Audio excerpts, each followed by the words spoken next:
नमस्कार विद्यार्थी मित्रांनो, मी प्राध्यापक डॉक्टर दयानंद माधवराव गुडेवार, राज्यशास्त्र विभाग प्रमुख, उज्ज्वल ग्रामीण महाविद्यालय घोणशी, तालुका जळकोट, जिल्हा लातूर. आजच्या या आपल्या क्लासमध्ये आपण राष्ट्रवादाचे घटक आणि त्याच्या पुढचा भाग आपण पाहणार आहोत.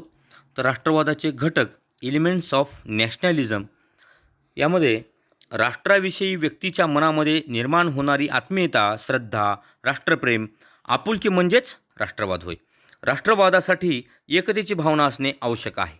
ही एकात्मतेची भावना निर्माण होण्यासाठी आणि ती टिकून राहण्यासाठी खालील आधारभूत घटक महत्त्वाचे आहेत, त्याचा आपण अभ्यास करणार आहोत. तर पहिला घटक आहे, राष्ट्रवादाचा पहिला घटक आहे भौगोलिक एकता. भौगोलिक घटक हा राष्ट्रवादाच्या निर्मितीसाठी आधारभूत घटक आहे. प्राध्यापक बर्जेस यांनी राष्ट्राची व्याख्या करताना भौगोलिक घटकालाच महत्त्वाचे स्थान दिलेले आहे. व्यक्ती ज्या भूमीवर जन्मतो किंवा जन्मल्यानंतर बराच काळ एकाच भूप्रदेशावर राहत असल्यामुळे त्या भूमीबद्दल त्याच्या मनामध्ये आत्मीयतेची भावना निर्माण झालेली असते. एका विशिष्ट भूप्रदेशावर राहणाऱ्या लोकांमध्ये एकात्मतेची भावना निर्माण होते. प्रत्येक व्यक्ती ज्या भूमीवर राहतो त्या भूमीला मातृभूमी किंवा पितृभूमी तो समजतो.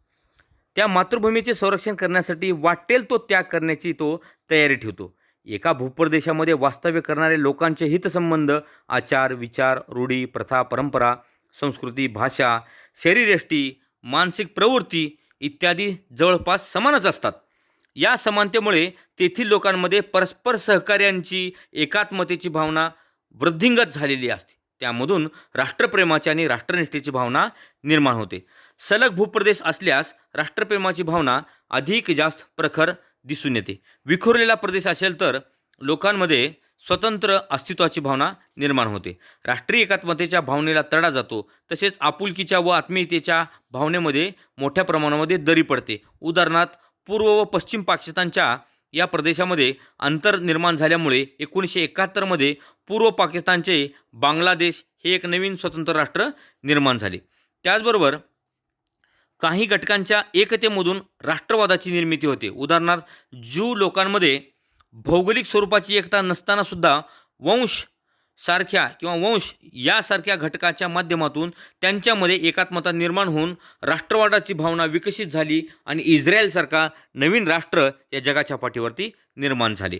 तर राष्ट्रवादाचा दुसरा घटक, महत्त्वाचा घटक आहे तो म्हणजे धार्मिक एकता. धार्मिक एकतेला राष्ट्रवादाच्या आधारभूत घटकामध्ये अत्यंत महत्त्वाचं स्थान आहे. धर्मामुळे समाज संघटित होतो. समाजामध्ये एकात्मता निर्माण होते. समान धर्मातील व्यक्तींच्या रूढी, प्रथा, परंपरा, पूजा, उपासना, ईश्वरी कल्पना ह्या समान असल्यामुळे त्यांच्यामध्ये एकात्मता निर्माण होते. समान धर्माच्या व्यक्तीमध्ये एकात्मता निर्माण होण्यासाठी वेळ लागत नाही. त्यांच्यामध्ये नैसर्गिकरित्याच एकात्मतेची भावना निर्माण होते.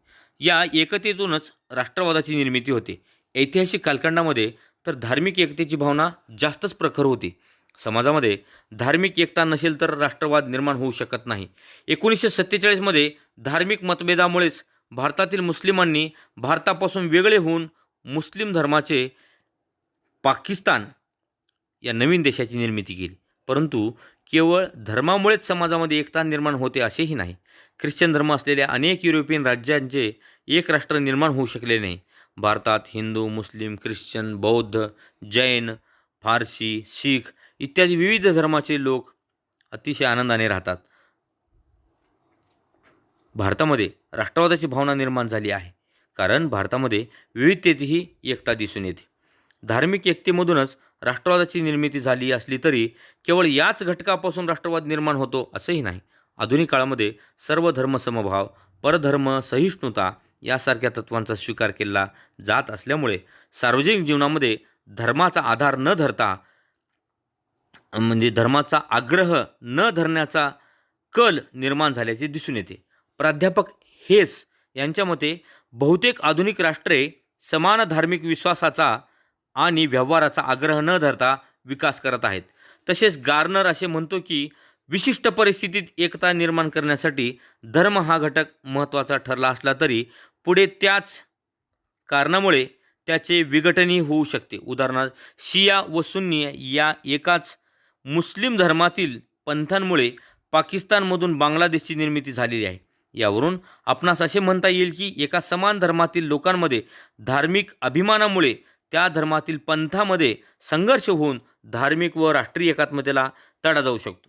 त्यामुळे आज जगातील बहुतांश राष्ट्रे सर्व धर्मसमभाव व संपूर्ण मानवजातीच्या कल्याणाचा विचार करणाऱ्या मानव धर्माचा स्वीकार करत असल्याचे दिसून येते. त्यानंतर तिसरा घटक आहे बघा, वांशिक एकता. वांशिक एकता हा राष्ट्रवाद निर्मितीतील तिसरा महत्त्वाचा घटक आहे. वांशिक एकात्मतेतून प्रखर राष्ट्रवादाची भावना निर्माण होते. प्राचीन काळापासूनच राष्ट्रनिर्मितीच्या प्रक्रियेमध्ये वांशिक एकात्मतेला महत्त्वाचे स्थान प्राप्त झालेले आहे. एकाच वंशात जन्मलेला लोकसमूहाला राष्ट्र असे म्हणतात.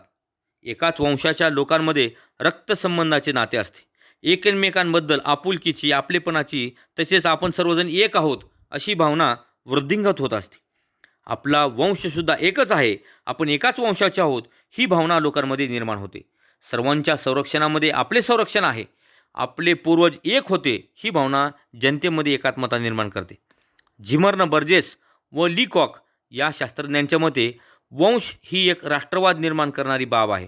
तसेच प्राध्यापक गार्नर यांच्या मते वंश हे भौतिक स्वरूपाचे तत्व असून राष्ट्रवाद हे संमिश्र सत्य आहे, ज्यामध्ये आध्यात्मिक तत्व संमिश्र झाले आहे असा त्यांनी विचार मांडलेला आहे.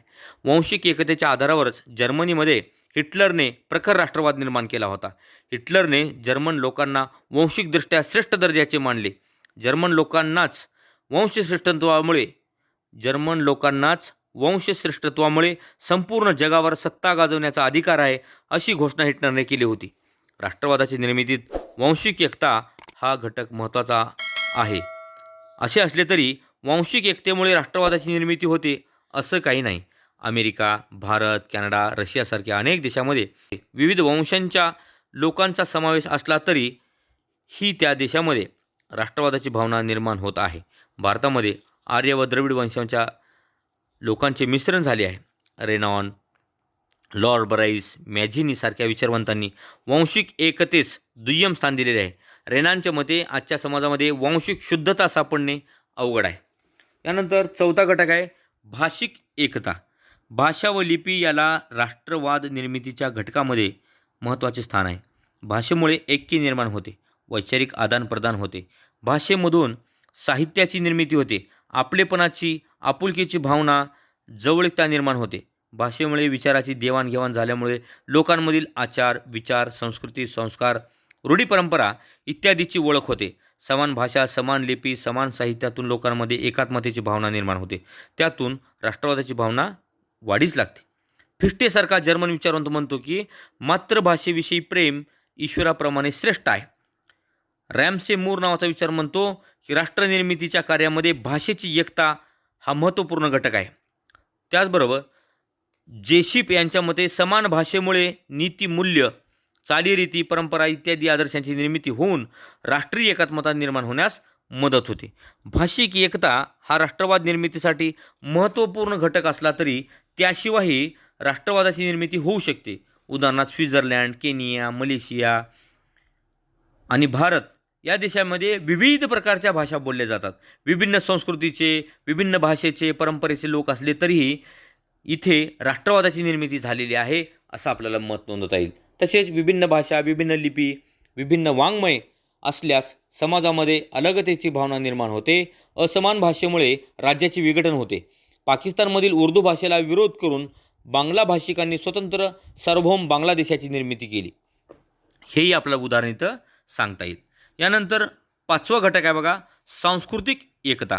सांस्कृतिक एकता हा राष्ट्रवादाच्या निर्मितीचा एक महत्त्वपूर्ण घटक आहे.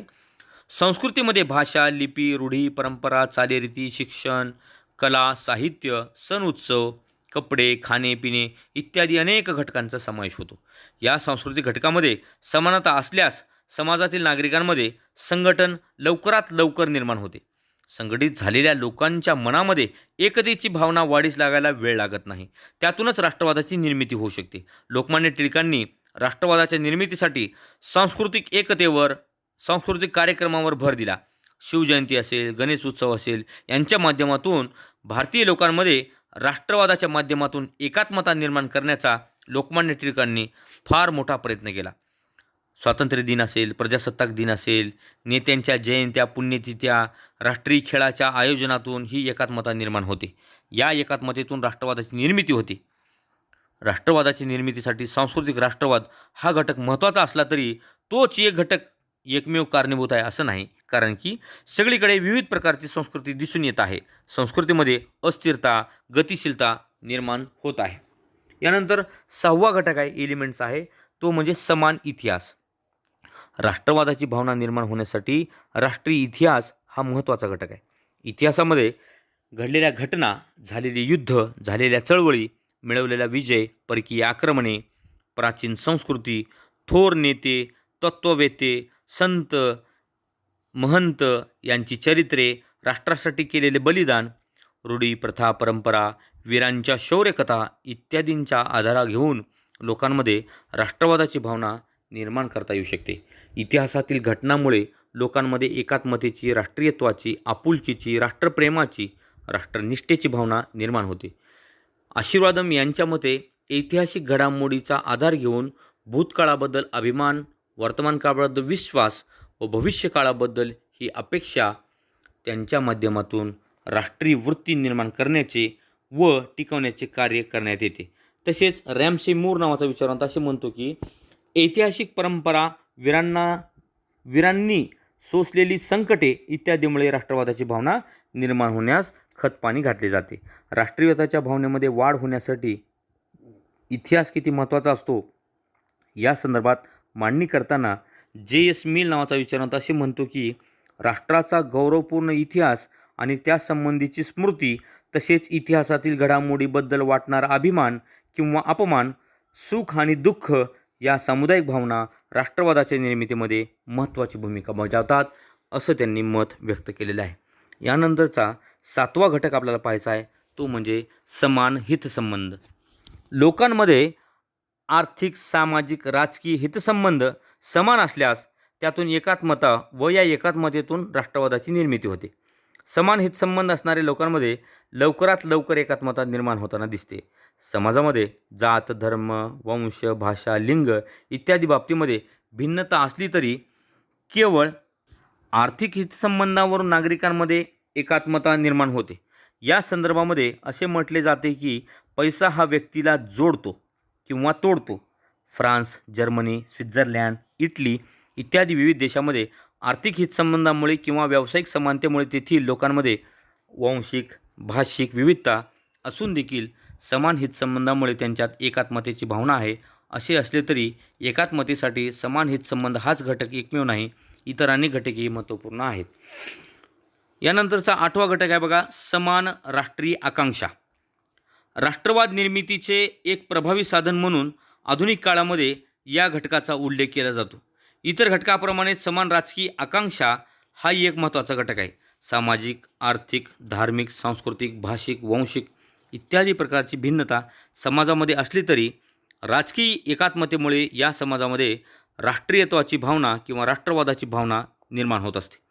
तसेच साम्राज्यवाद व वसाहतवादाच्या शोषणातून, अन्याय आणि अत्याचारातून आणि या पिळवणुकीपासून मुक्त होण्यासाठी जे प्रयत्न केले जातात त्या प्रयत्नामुळे समाजामध्ये राजकीय अस्मिता किंवा राष्ट्रीय आकांक्षा जागृत होते. वसाहतदारांना विरोध करून स्वातंत्र्य मिळवण्याचा प्रयत्न केला जातो. त्यावेळी कोणत्याही प्रकारचा भेदभाव केला जात नाही. 1947 पूर्वी भारतामध्ये विविध प्रकारचा भेदभाव असूनसुद्धा केवळ भारताला स्वातंत्र्य मिळवण्याच्या उद्देशाने भारतीय समाजामध्ये समान राष्ट्रीय आकांक्षा निर्माण झाली होती.